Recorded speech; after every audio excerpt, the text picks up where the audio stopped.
आज हम लोग यहाँ पर पहले श्री गणेश और बाद में देवी की पूजा करने के लिए एकत्रित हुए हैं।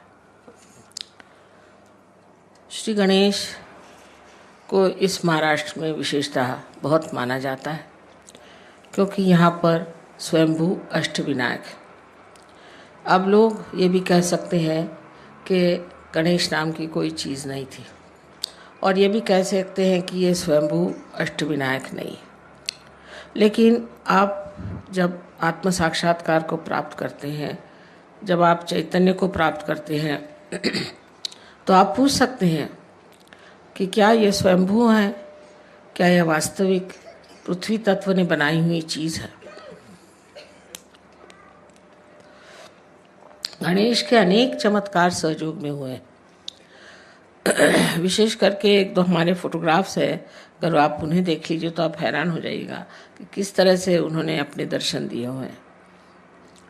गणेश की जो विशेषता है वो ये है कि वो हर चक्र पे विराजमान। सबसे पहले गणेश की ही स्थापना की गई थी, और गणेश जो है वो पवित्रता को फैलाने के लिए संसार में है, कि पहले सारा संसार पवित्र हो जाए। सबसे बड़ी चीज़ है पवित्रता। अगर पवित्रता नहीं रहेगी तो कोई सा भी सृजन नहीं हो सकता।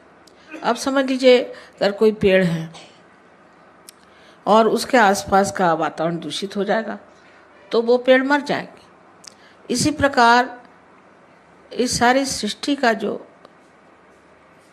वातावरण है उसे पूर्णतया शुद्ध करने के लिए ही श्री गणेश की स्थापना की गई थी। आजकल के इस वातावरण में लोग समझ नहीं सकते हैं कि पवित्रता चीज़ क्या है और पवित्रता का अर्थ क्या है। यही गणेश आगे जा कर के आपके आज्ञा चक्र पे ईसा मसीह के रूप से प्रकट हुए थे। इसलिए ईसा मसीह ने भी सबसे ज़्यादा पवित्रता का महत्व बताया कि आपकी आंखें तक पवित्र होनी चाहिए, क्योंकि आज्ञा चक्र पे है। आँखों में तक आपकी पवित्रता होनी चाहिए। अगर आपकी आँखों में पवित्रता नहीं है तो फिर आप किसी तरह से भी पवित्र नहीं माने जाएंगे। लेकिन इसका ये मतलब नहीं कि आप अपने को कहें कि हम में ये खराबी है, हमें वो खराबी है। किंतु श्री गणेश को अगर हम मानते हैं, उनकी हम पूजा करते हैं, तो उनके गुण भी हमारे अंदर आने चाहिए।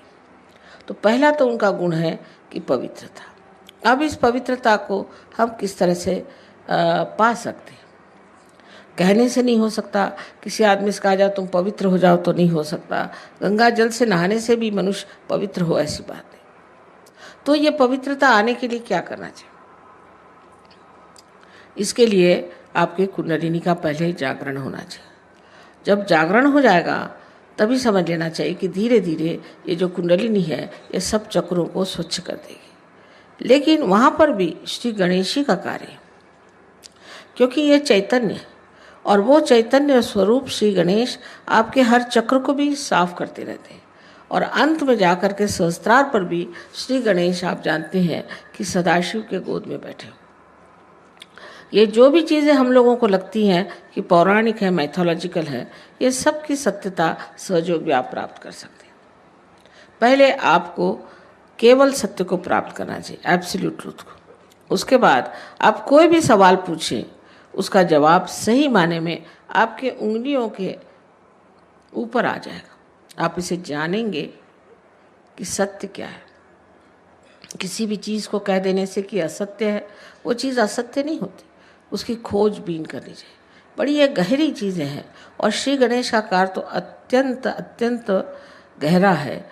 और वो एक चिर बालक है। उनमें जो अबोधिता है, इनोसेंस है, वो एक चिर बालक है। वो बालक स्वरूप है।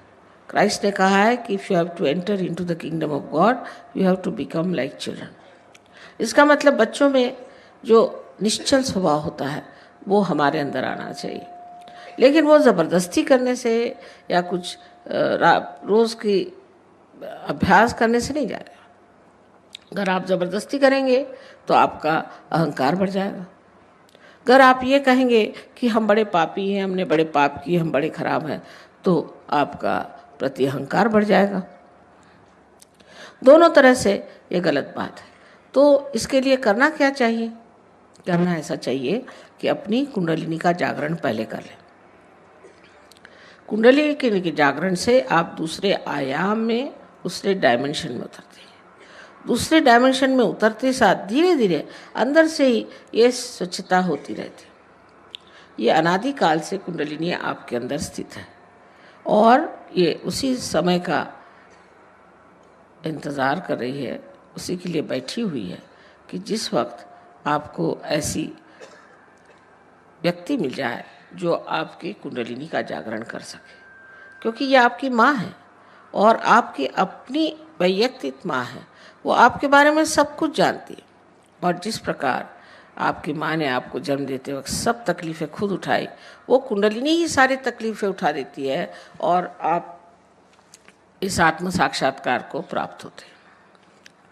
इस आत्म साक्षात्कार को प्राप्त होने के बाद आपको सिर्फ इतना करना है कि अपने इस योग को जो आपका अब परम चैतन्य के साथ हुआ है, उसके साथ एकाकारिता स्थापित करनी।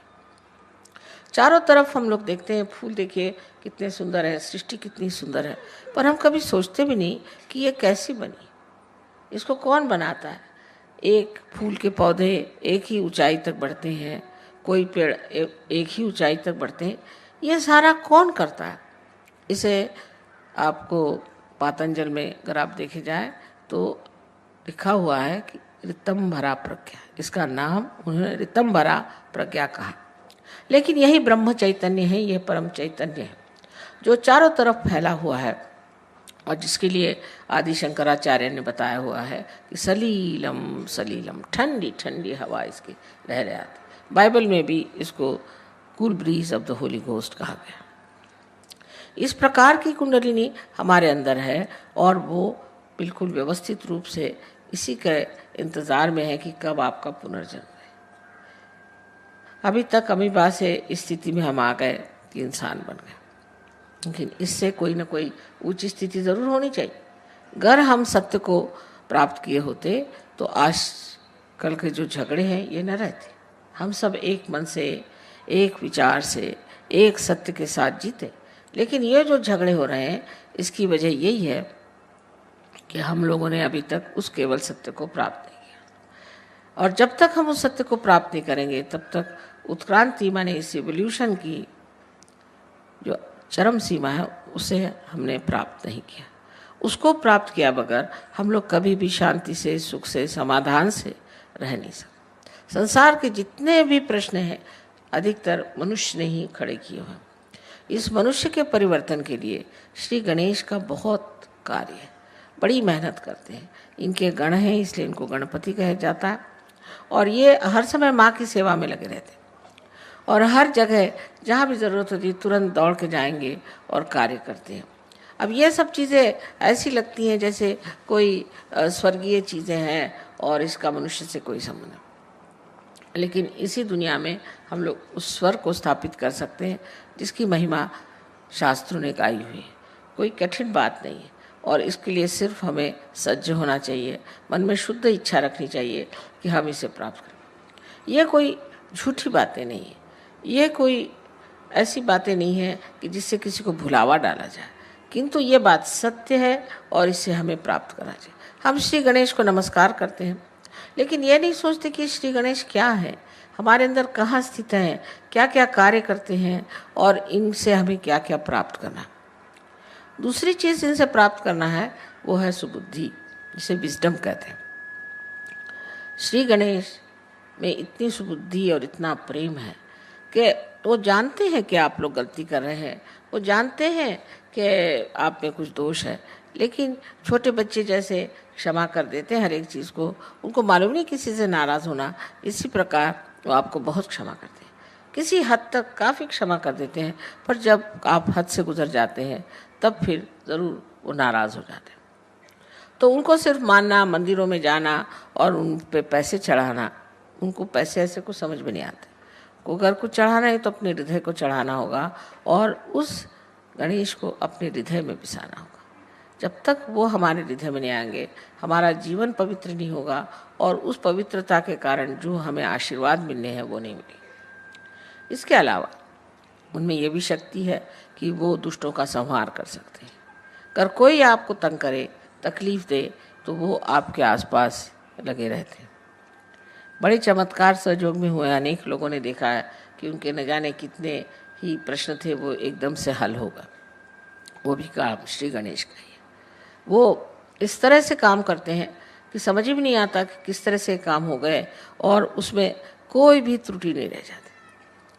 इतने बड़े श्री गणेश अगर हमारे साथ है तो फिर हमें डरने की कौन सी बात है, फिर हमें घबराने की कौन सी बात है। सिर्फ हमें गणेश को वरण करना है और अपने अंदर उन्हें स्थापित करना है।